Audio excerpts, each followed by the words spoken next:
Hello aspirants, welcome to GDC online classes and I especially welcome you for my Cognosy classes.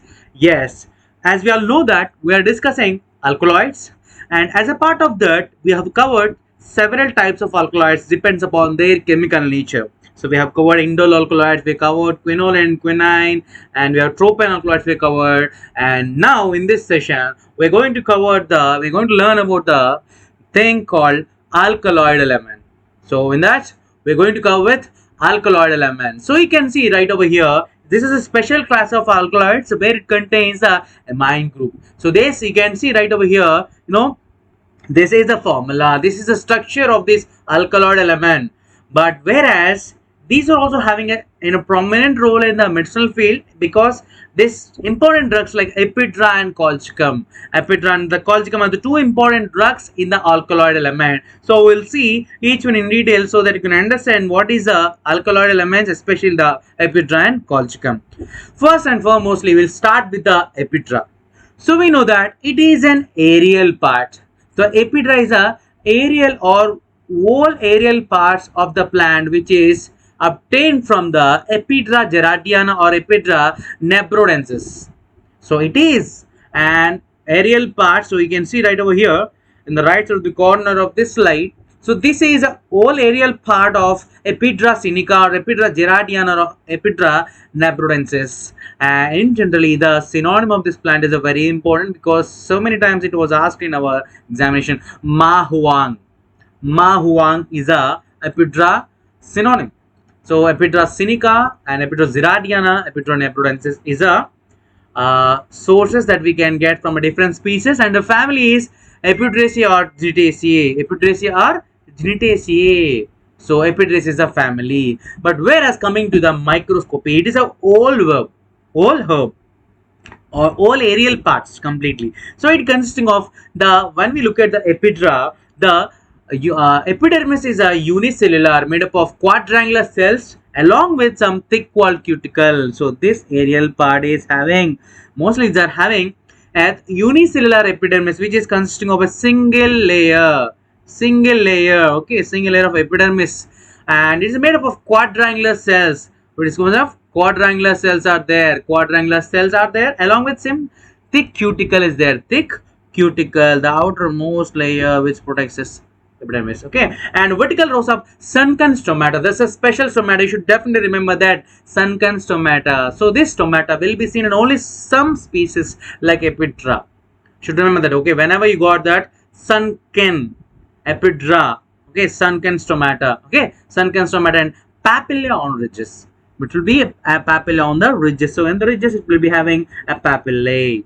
Okay, and the lignified pericyclic fibers will be there, and also some of the calcium oxalate crystals will be seen in cortex region, and it has a parenchymatous dark brown color pith will be raised. The pith region, then the middlemost, just beneath that of the xylem and phloem, it is having a pith region. Okay, it's composed of both xylem and phloem. Okay, and phloem, and here itself the dark brown color pith will be there, and the crystals, calcium crystals will be seen in cortex, and sunken stomata will be the special features of this ephedra. Okay, and next is that what are the chemical constants of this ephedra, because these are very important. It is consisting of ephedrine. Mainly the chief constant is ephedrine and pseudoephedrine. So ephedrine and pseudoephedrine are the main chief constants which are important in the ephedra gerardiana and all these things. And apart from that, ephedrine, pseudoephedrine, isoephedrine, there are several types are there, but mainly with respect to the of examination, so these two are very important, ephedrine and pseudoephedrine. But what will be the uses of this ephedra? Ephedra, asthma, ephedra ends with letter A, that means asthma. Ephedra ends with A, so that is starts with A, that is asthma. And also allergic conditions, allergic conditions in like hay fever. In hay fever, it is used to treat that some allergic conditions and some fevers. And also sudorific action, that is promoting the secretion of sweat, to increase the sweat secretion. This will be helpful. And so those are the main uses. But whereas coming to some of the allied drugs, so in both Chinese like Epidra equisentina and Epidra sinica. So these are both are Chinese, which are used as allied drugs. Another plant containing epidrin are Aconite napellus, that is Ranunculaceae family, and Taxus baccata and Stida cardifolia. So from these species also we can get epidrin. Not only from the epidra, and what are the other sources or the secondary sources for this epidra are Aconitum napellus and Taxus baccata and Stida cardifolia. So these are the allied drugs and the other sources. Yes, so in this epidra you should definitely remember that the source and the synonym especially is very important. In microscopy, when the microscopy, what will the thing? Sunken stomata. Sunken stomata, and the calcium crystals will be seen in cortex. And epidrin and pseudoepidrin will be the chief constants, and some of the allied species and their asthma and allergic reaction, because epidra ends with A, and the disease starts with AR, asthma and allergic conditions. So that's about the epidra.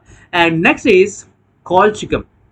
So these are the colchicum seeds, and this is the colchicum plant and colchicum flowers. So this colchicum, it is known as meadow saffron seed. Meadow saffron seed. So because it was somewhat similar, this color, when it's the real color, when you look at this seed color, it is somewhat saffron color. And atom crocus, because of this beautiful color, so it's known as atom crocus, and sometimes known as atom crocus. And meadow saffron seed is known as meadow saffron seed. Okay, saffron seed, simply known as meadow saffron seed, but it is obtained from this colchicum. Okay, this colchicum is a chief constant, but it is obtained from a species called Calcium luteum or Calcium autumnale. From these two sources we can get the colchicum. Okay, colchicum will be obtained from these two sources, Calcium luteum and Calcium autumnale. Well, family Liliaceae, the most of the floral plants will be comes under the Liliaceae family. But whereas when you look at the microscopy, the seed, when you perform the transposition to that of this seed, it shows a parenchyma and endosperm, and it has a circular stomata. Epidens have a circular stomata will be there. In that of epidid has sunken stomata, but whereas here we can observe that circular stomata. Xylem vessels are spiral and annular. Xylem vessels are spiral and annular. So these are some of the important microscopic features of the colchicum. So you should definitely remember that. And next is that of chemical constants. We know that colchicum, colchicine. Okay, so colchicum contain 0.2 to 1% of amino alkaloid, because it is amino alkaloid, and which colchicine is the main constituent. Colchicines are the main constituents, because it is colchicum. Colchicines are the main constituents. And whereas for this colchicum, in GPAT examination, in previous some other competitive pharma competitive examinations, chemical tests are very important. Okay, so for that reason I have included in this slide. So drug with 70% of H2SO gives a yellow color. If it gives a yellow color, that will be confirmed as a colchicum. When the alcoholic solution of colchicine with ferric chloride solution, if they produce a red color, that will be the indicates the presence of colchicum. So these are important tests. But apart from this, there are several important tests which I displayed in the next upcoming slide. We'll see after completion of the uses. The main drug of the treatment it is a main drug for the gout and rheumatism. So nothing but arthritis. So this particular drug, colchicum, has a seeds has a very good importance in the rheumatism and the gout. So both are related to the arthritis. And whereas, and also anti-tumor activity or anti-cancer activities also has. And it induces a polyploidy. Actually, there's a common natural agent which will be employed in the polyploidy. Okay, so plants biotechnology, that's a polyploidy, more number of set of chromosomes to increase the number of chromosomes. Thereby, we produce desired varieties of the plants. Okay, so mostly this has an immense role in the horticulture, or to produce haploids, diploids and tetraploids, and to produce polyploidy varieties. So that's about the importance. And the main important test which was asked in so many times in the GPAT examination, that is the properties of this colchicum is it is a water soluble and also weak base soluble and neutral to litmus paper. Neutral to litmus. And upon acid hydrolysis of this colchicine with dilute HCl, it gives colchicine, and that to that of FeCl3 and to that of colchicine. Actually from the crude plant extract, with the dilute HCl, we get colchicine. To that of a colchicine, if we add FeCl3, olive green color is produced. Olive green color is produced, so that you can confirm that there will be presence of colchicine, not colchicine. Okay, so colchicine confirmation test it is. And for the test for identity, generally that's what we see in the last slide. That's a mineral acid. If it is with any of the mineral acid, it gives a yellow color, and with the nitric acid, it gives a dirty violet color.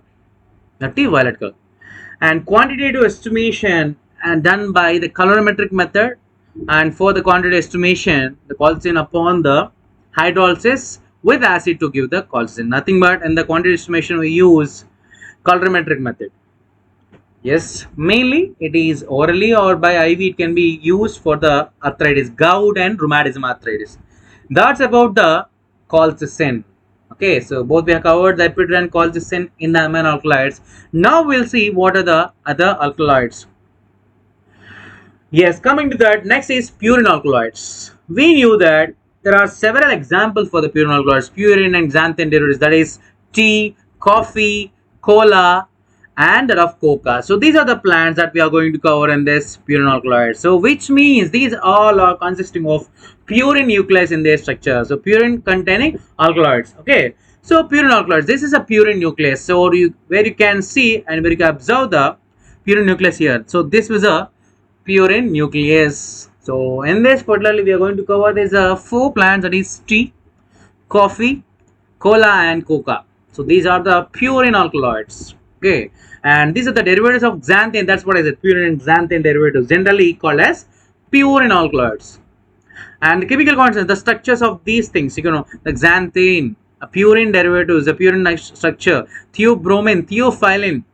These are the other chemical constants or other purine alkaloids we can see in all of the tea, coffee, cola and coca. Okay, yes, so these are caffeine, theobromine, theophylline. Whereas the theophylline, caffeine has a stimulant action in our CNS stimulant, and theobromine has a diuretic action which increases your urinary output, and theophylline has a both actions, like both stimulant and diuretic action. So we knew that these are the purine alkaloids. So you should remember that. So the almost all purine alkaloids are having these properties: stimulant property, diuretic property. Okay. Yes, we will see each one in detail along with some of the microscopy and source and all these things. First is tea. We knew that tea leaves. So from the tea leaves, we can get the higher amounts of caffeine. That's the reason the people will use to drink the tea in the daily from morning to evening to get a CNS stimulation. Okay. Yes, the tea is obtained from the prepared leaves and leaf buds of Thea sinensis. Thea sinensis belong to the family Theaceae or Dendromeaceae. Dendromeaceae. Okay, Theaceae or Dendromeaceae, but simply Thea sinensis, Theaceae. But these tea leaves consisting of rich in source of caffeine. There is 1 to 3%. Sometimes they may ask about the percentage of the caffeine that is they are having.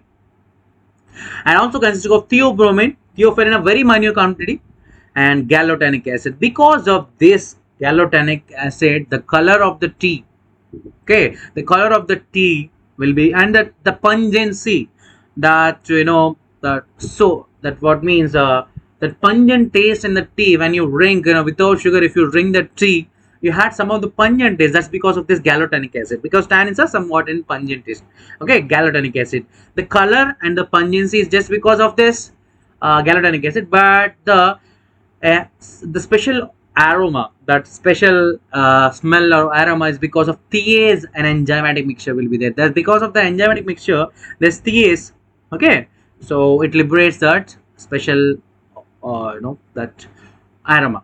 But important thing is here the muric acid test. This will be the very important test.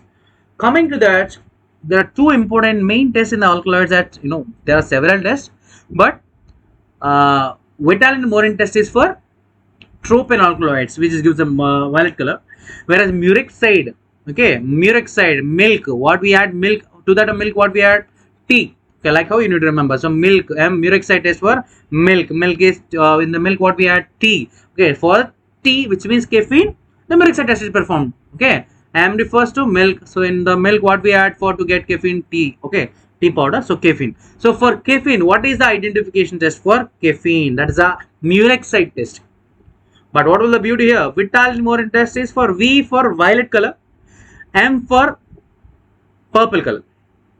Okay, M for purple color. So Murex test, when the caffeine added to that of HCl and to that of KCl3, okay, potassium chloride is added, then it liberates a purple color, but upon by exposing to the vapor of dilute ammonia, the color will be lost.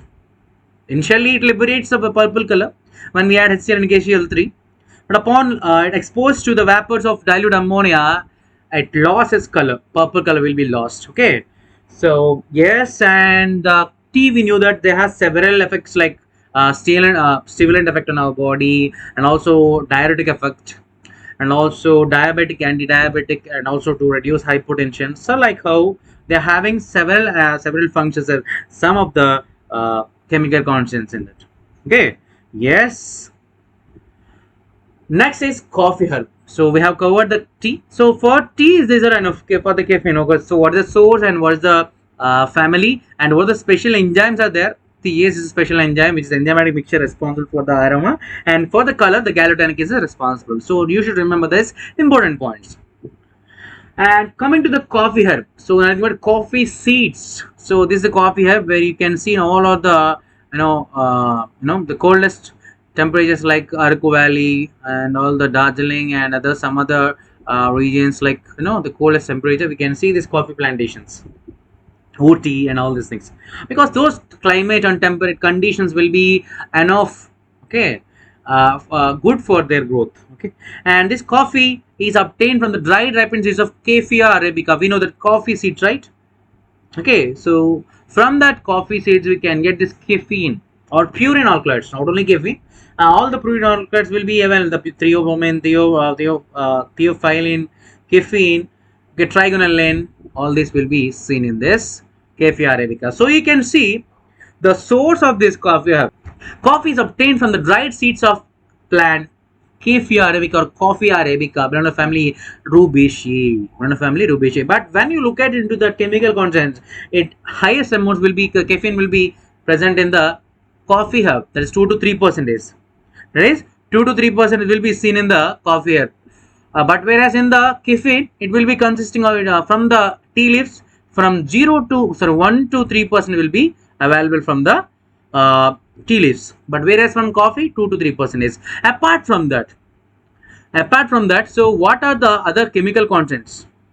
So you can see right over here on the screen, it has not only the caffeine, it has a trigonelline and minerals about 4 to 2%, and acids like chlorogenic acid like 6 to 5%, aliphatic, quinic, sugars like saccharose, reductase, lignin, pectin, protein, free amino acids and lipids. But mostly the chief contents like caffeine, trigonelline, and chlorogenic, aliphatics, quinic, and saccharose. These are the chief constituents of this coffee herb. Coming to the uses, we know that as like all the purine alkaloids are possessing CNS stimulant property and diuretic properties, and some of the anti-diuretic property and migraine, to read the migraine because they are acting on CNS and to relieve the headache. So like how? So if they are acting on CNS stimulant, it can reduce all the types of diseases and all type of conditions, okay, which are caused to the CNS. Okay, yes, that's about the coffee herb. So we have covered the two drugs in the purine alkaloids. We are having remaining two, so we'll cover those two also. Next is cola. So this is a cola plant. So initially it is known as guru seed or bisi. Synonym was very important. Guru seed or bisi. From the cotyledon seed of the plant, that is Cola nitida. What is obtained from the cotyledon of plant, that is Cola nitida, from the seeds itself. Okay, Cola nitida will be the source. From that the name, from the source itself we got that cola. Okay, so we have that Coca-Cola drinks and all these things, and that name is also from originated because the main caffeine, that these are all caffeinated drinks. All we are drinking, the Thumbs Up, Pepsi, Coca-Cola, all the but can anybody tell me what is the color of caffeine? You people think that that is brown color, because everybody assumes that all the caffeinated drinks will be in a brown color, so that caffeine will be also in brown, because the tea, coffee, all will be in brown color, so that it is also in brown color. Not at all, it will be brown color. The caffeine is a pure white crystalline amorphous powder. Caffeine, heroin, okay, and all this. But because of some other invents like theobromine and all these things, that color will be there. Okay, some of the gallutanic acid. But the real caffeine will be in white color. Okay, that's another part. Belong family Steriliaceae. Belong family Steriliaceae. The cola is obtained from the cotyledon of plant Colanidida, and the family is Steriliaceae. And the chemical constants are caffeine, theobromine, and theophylline, and the tannin. Because of that pungent, and the taste will be because of cola catechin. We know that catechins are the tannins, so that cola catechin is a cola. So tannin, catechin. So what will be here? The drug is cola catechin. Okay, cola catechin will be the tannin present here, but caffeine and theobromine and theophylline are the chief chemical constants of cola. But coming to the uses, so it is not only an energy, like CNS stimulant. You can see here energy stimulant. So when the seeds are chewed under the mouth, so chewed in the mouth, so it is acts as an energy stimulant. So for the reason you get instant energy by drinking the caffeinated drinks, by taking the caffeinated drinks. All the Mountain Dew, the Red Bull, all these are caffeinated drinks because they are having pure caffeine. So because that caffeine will activate your brain, they are acting on CNS stimulants. So thereby you will feel like instant energy. Okay, and then to treat and prevent the colic pain in babies because of some stomach pain, because of some colic pain will be happen due to improper digestion or maybe excess acid secretion. Colic will be there. So that to treat that colic will be they used to feed the baby with this cola seeds and the extract juice. And also to treat the upper respiratory tract infections like bronchitis, throat infections also it will be useful. Okay, and mainly it is also an as like ashwagandha, it is also an aphrodisiac sex endurance drug. And also these dried seeds are used in the dysentery, as like in the cholera dysentery, like kuchi bark, dysentery, and also some of the to treat some of the infection, diarrhea, and liver problems. So all these are uses for this cola. Okay, so what are the source? Cola nitida, Steriliaceae, cola catechin, theobromine, and caffeine. So all these are pure alkaloids. So that all are consisting of same caffeine, theobromine, theophylline, and other things. Next, from that, the last pure alkaloid in this is coca. So we know that the coca, this is a fruit where we can see which is used to prepare. So from this coca fruit only we used to prepare the chocolates from the seeds, and after these seeds are collected and the pulp is removed, and this powder can be brown color powder will be obtained, so that we add some of the the sweetness to that of particular seeds powder. But because it's even the sweets that even the dairy milk and all the sweet chocolates that we are taking, so those are all are caffeinated. They are caffeine, they are rich in caffeine. The original one, the dark chocolate, having the pure caffeine. So because whenever your mood get reduced and you're depressed, some people will suggest you to eat a dark chocolate. So because the dark chocolate consisting of caffeine, that will elevate your mood because they're acting on a CNS stimulant. They are acting on CNS. Because if it is a pure caffeine, you have pure dark chocolate. Okay, so because which means the chocolate will be obtained from coca. The coca is a purine alkaloid. These purine alkaloids are having CNS property, CNS stimulant property. So this coca is obtained from the dried seeds of Theobroma coccus. The name itself saying that theobromine. The source itself saying that Theobroma coca, and it's also coming from Steriliaceae family. And mostly it is obtained from this. We can obtain theobromine and caffeine and coca butter. So we'll have coca butter, right? So that will be obtained from these particular fruits. And uses it will be having, and to not only these are simple uses, but it has a CNS stimulant property and also having same diuretic properties, because all these purine alkaloids having same uses. And mostly this coca powder is used to prepare the chocolates and to coca butter and other things. So for the coca, these points are enough, these things are enough. Okay, but not more than this are imported from this coca and the purine alkaloids. So this is for purine alkaloids, my dear aspirants. We'll see in the next class with another new classification of alkaloids. Thank you. Have a great day.